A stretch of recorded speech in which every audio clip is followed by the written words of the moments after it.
Okay, wait lang. Sasalita na. So, ang pagbabalik. So, nandito na tayo sa probability of an event. Okay. So, bagong lahat, i-review muna natin tong nung last video. Saka nga pala, hindi po ito tutorial video. Yung video na ito, hindi po ito tutorial. Discussion lang siya at review ko. Ibig sabihin, hindi po ako nagtuturo ng, for example, may mali po ako nasabi, hindi po ako tinuturuan ng mali. So, dinidiscuss ko lang kung ano yung mismong naintindihan ko dun sa lesson kasi online parang ano to eh. So, parang self-study ang nangyayari dito.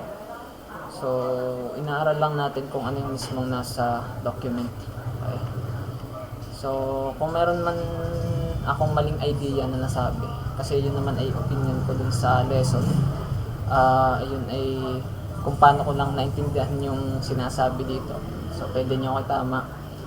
At kung may nanonood nito, so kung meron nanonood dito, pwede kayo mag-comment kung ano yung gusto nyong sabihin at itama sa aking mga sinasabi.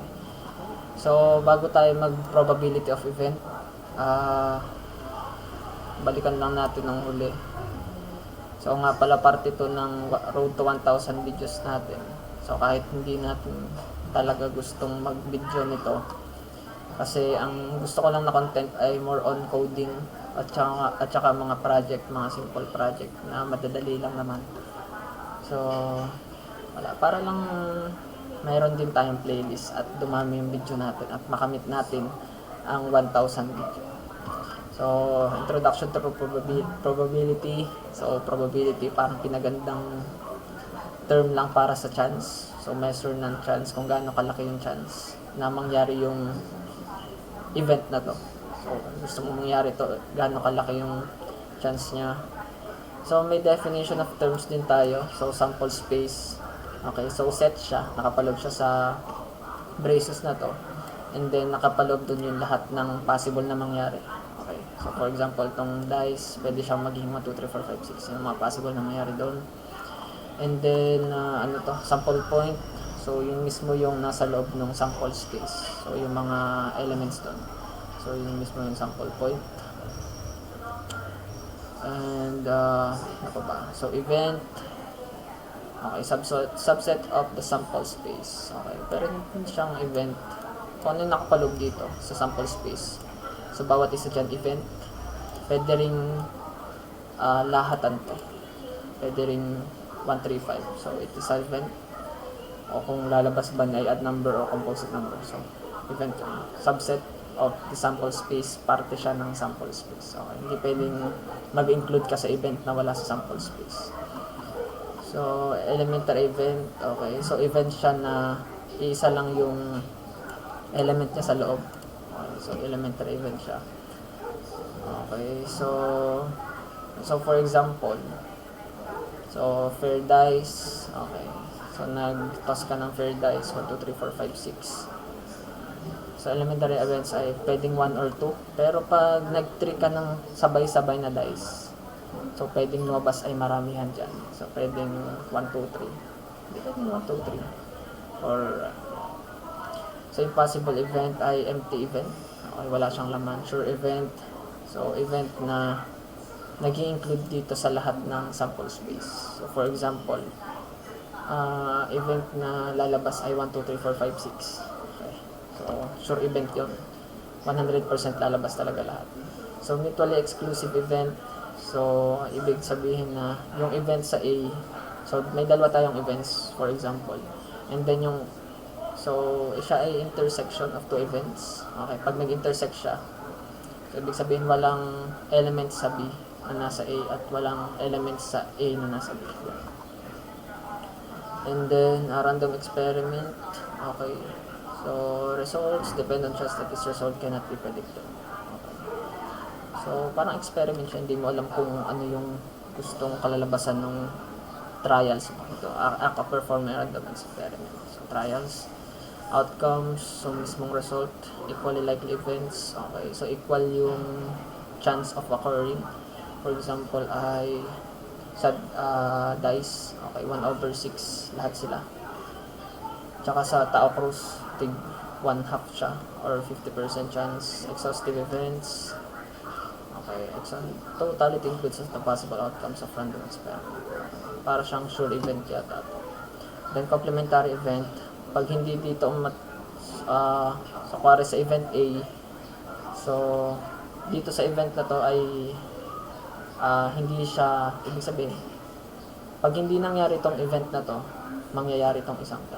Parang ganun. So, complementary, meron siyang ganung sign eh. Itong denoted by A complementary. Itong complementary. And independent events, okay, so hindi nakaka-affect yung kuwarin nag-Tao Cruz tayo. So, yung sunod na lalabas sa Tao Cruz ay hindi natin alam. So, yun pa rin yung chance of occurring. Hindi siya, so, like for example, nag-Tao Cruz ka, so 50% chance na mag-head siya at 50% na mag-tail. So, yung sunod doon, 50% pa rin yung chance sa parehong dalawa. Hindi nakaka-affect yung unang labas. Compound events, okay. So, ito yung pag-join ng dalawang event. So, yung compound events ay more nasa conditional siya. Parang nasa conditional siya. Tsaka dito sa actions and theorems of probability. Parang doon natin magagamit yung mga dalawa-dalawahang events. Pero dito sa probability of event, so isa lang yung hinahanap natin na probable na mangyari. So, okay. So, ano pa to? So, finite spaces. So, provide set of random ways and probabilities. Okay. So, region from 0 to 1 lang yung ating pwedeng mangyari. Hindi pwede siya mag-2. Okay, which allows us to evaluate the likelihood of occurrence of events. Okay, pero ito kasi, itong mga to, medyo mahirap siyang intindihan. Kasi, pero mas maintindihan mo siya pag through an example. So, the sum of the probability of A denoted by PA. Okay, so hindi naman kailangan itong, ano yun, basta ang probability na lalabas itong event na to ay nakaganto lang, PA. Okay. So, pag empty set ay 0 ang probability. And then, probability ng sample space ay 1. So, probability ng lahat ng possible outcome ay 1 pag pinagsama-sama. So, 1 siya. So, probability of an event, okay. Probability of an event A is the sum of probabilities of all sample points in A. Okay. So, pwede siyang maging 1. Okay. So, for example, yung dice natin. So, yung event A ay 1, 2, 3, 4, 5, 6. Lahat sila. So, meron tigs 1 over 6 siya. So, sum of probabilities of all sample points A. So, pwede siyang maging 1. Okay. Tsaka, hindi siya limited sa iisang event. Pwede siyang maging dalawa. So, for example, dun sa dice nga 1, 2, 3, 4, 5, 6. Yung event A natin ay lalabas yung odd number. So, 3 over 6 or 0.5. Okay. So, yun yung sinasabi sa probabilities of all sample. So, 1, 3, 5. So, kukunin mo lang siya. Pag-add mo lang siya. And then, magiging 3 over 6 or 0.5.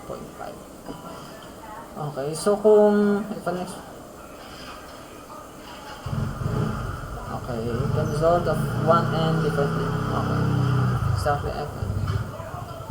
So, kahit din nyo na ito basahin. Hindi naman. Ito ay if anyone, ito kasi ginagamit. So, ang isipin nyo lang, ito ginagamit pagkuha ng probability ng isang event. Okay, wala pa tayo dun sa mismong compound events na 2 or more events yung pinagsasama natin. So, kung ang nasa tanong ay isang event lang yung, so, tingin nyo isang event lang yung hinihingi. So, ito yung gagamitin natin. So, P events, sulat nyo na lang kahit ano. Dito sa event, kahit ano siya, kahit anong gusto nyo ilagay, hindi siya limited na letter E. Sa pagkakalam ko kasi letter, may ace dito eh. Ace of spades. So, hindi siya limited sa letter E. Kung ano yung gusto mong i-identify dun sa mismong probability mo. So, yun ilagay mo. So, ay P head, ano ba dito? So, probability at least one head occurs. So, pwedeng sabihin mo dito PH or P head. So, bahala kayo. Okay, so ang n daw dito, so ito yung mismong formula natin. So, syempre, pag tinanong mo yung, na-encounter mo yung tanong, hindi mo alam kung anong sisimulan mo. So, magsimula ka sa formula, alalahanin mo yung formula. At yung n daw yung number of favorable outcomes, yung pwedeng mangyari sa event. And then yung n ay yung number of possible outcomes. So, parang yun na yung mismong sample space natin, o yung lahat ng possible outcomes. So, for example, a coin is tossed twice. Okay, what is the probability that at least one head occurs? Tossed twice. Okay. So, wala naman tong ano. Okay. Tama pala. Tama. So, causes. So, yung coin daw ay natos ng 2 beses. So, kinara. So nga pala, so 2 cube lang naman to. Makakukuha mo nyo na yung possible outcomes. 2 cube nyo lang. Kung ito ay a coin is tossed thrice or 3 times, 2 cube nyo, 2 times 2 times 2. So expected na itong sample na to ay, yung sample space nyo ay 8. So itong toss twice, okay. So for example, ito yung mga possible na mangyari pag kinara nyo yung coin ng 2 beses. Pwede yung 2 coin ay tao, pwede yung isa ay tao cross, yung isa ay cross tao. So, by order pa rin siya kasi na-distinguish naman yung coin. And then, pwede din 2 tail. So, yung event natin or yung n, so number of favorable outcomes, pwede kasi itong, ba't kasi pinapalitan pa? So, array pwedeng n. Okay, so sample space n. At itong n ay pwede namang itong letter e dito. Okay, so ito yung mga possible naman na mangyari. Ito yung hinihingi, at least 1 head occurs. So pwedeng 2 head at pwedeng tigil. 3/4 equals 0.75. So yun na yung mismong probability na lalabas tong event na to. So event or p head at least 1 probability. Mahaba pa ba ito? Ihiwalay ko na itong pagsasagot ng introduction ability. Pero may sagot na dun sa mismong group namin. So, discuss na lang natin kung paano yun nasagutan. So, yan ba? So, example 2. Okay, meron tayong mga candies. May 6 na Mentos, 6 na coffee ko. 6 na Mentos, 4 na, mga gan. 4 na coffee ko. At 3 pang chocolate ko. Flat-ups. So, the person makes a random selection of one of these, find the probability of getting mint. Okay. So, meron tayong sa lalagyan na 6 na Mentos, 4 na coffee, tsaka 3 flat-ups. Okay. So, ano yung chance na makukuha natin yung Mentos? Okay. So, ang magiging possible outcomes natin ay, sample space natin ay 13. Okay, pag-a-add lang natin siya. So, lahat ng posibleng mabunot mo doon. So, 13, kasi 13 candies. And then, yung E ay yung mismong favorable outcomes. Okay, so, yun yung mismong makukuha mo yung mint na to. So, for example, ito. So, dito sa lalagyan, meron ganito. M, 6, tsaka coffee, tsaka 3 chocolate. Okay, so 6, C, tsaka T. So, dun sa sample space mo, kung ano yung mismong hinihingi, getting a mint. So, 6 siya. So, 6/13. So, 6.46. What's yun naman yun?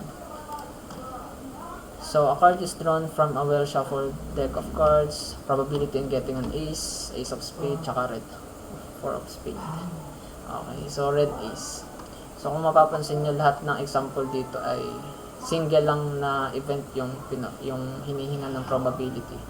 Kaya, kung yun yung hinihingi sa example or sa question, so, ang gamitin nyo na lang formula ito. So, pero sa ng course ay may ginagamit na ibang formula.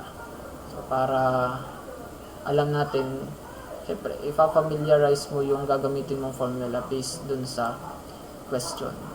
So, kung pag mga ganitong probability and getting an ace, so ito na yung mismo yun. Kasi isa lang naman yung hinihingi niya.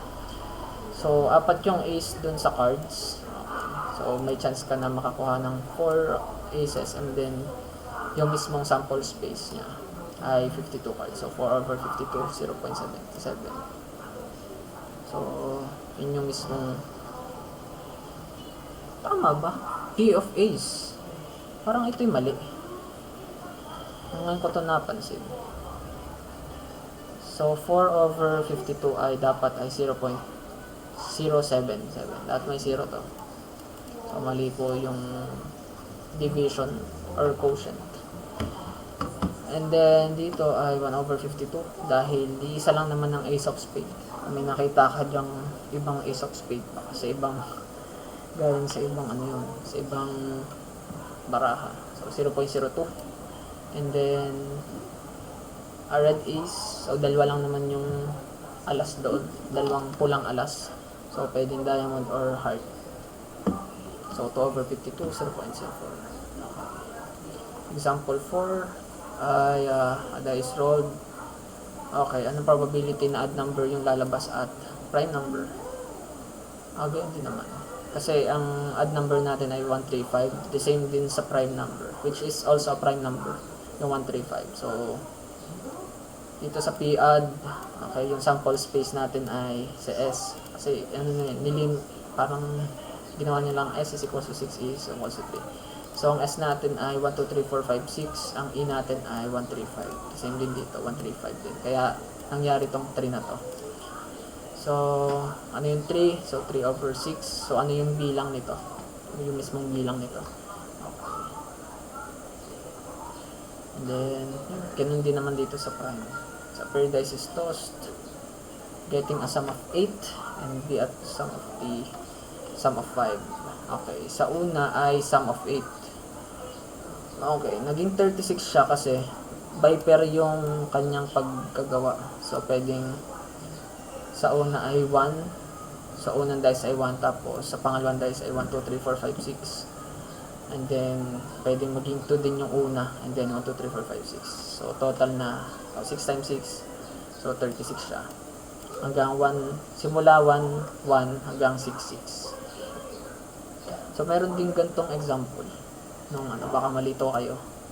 11 lang yata nubas, yung 2 to 12 yung sum. So, yun yung possible na sum. Pag na-toss ka ng dalawa, yun yung mga possible na sum. Pero itong nakalagay dito ay possible na lumabas. Possible na lumabas na pair sa dice. Pair na value sa dice. Okay, so A ay getting sum of 8. So, kinuha lang natin lahat ng pair na lalabas ay 8. Okay, so A5, then 5 over 36. Okay, dahil ang E natin or yung number of favorable outcome ay E ay 5, then N over N na malaki. So, 5 over 36 ay 0.2. So, ganun din sa second example, most as sum of 5. So, lahat ng sum na hindi lalagpas sa 5. So, 1, 1, 2, 3, 3, 5. Huwag lang lalagpas dito ng, so, 1 hanggang 1 to 1 at 4 lang siya. Kasi hindi na pwedeng mag-move 5. Kasi hindi na, lagpas na siya sa sum na 5. So, nakuha natin ay 10 element, favorable outcomes. Then, 10 over 36 ay equals to 0.23. So, last example na pala to. So, let S ay 0, 4 to 9, getting an odd number. So, ang sample space natin or itong let malaking N. So, wag yung dito, pareho lang yun. So, 10 yun. And then, ang event E natin or odd. So, include nyo lang dun kung ano yung mga odd numbers galing dito sa S. And then, bilangin nyo lang at yun na yung number of favorable outcomes. So, ang number of favorable outcome natin ay 5. So, ito yung mga odd number. And then, 5 over 10. Gamit yung formula natin na P event is equals to N, small n over large N. So, 5 over N ay 0.5.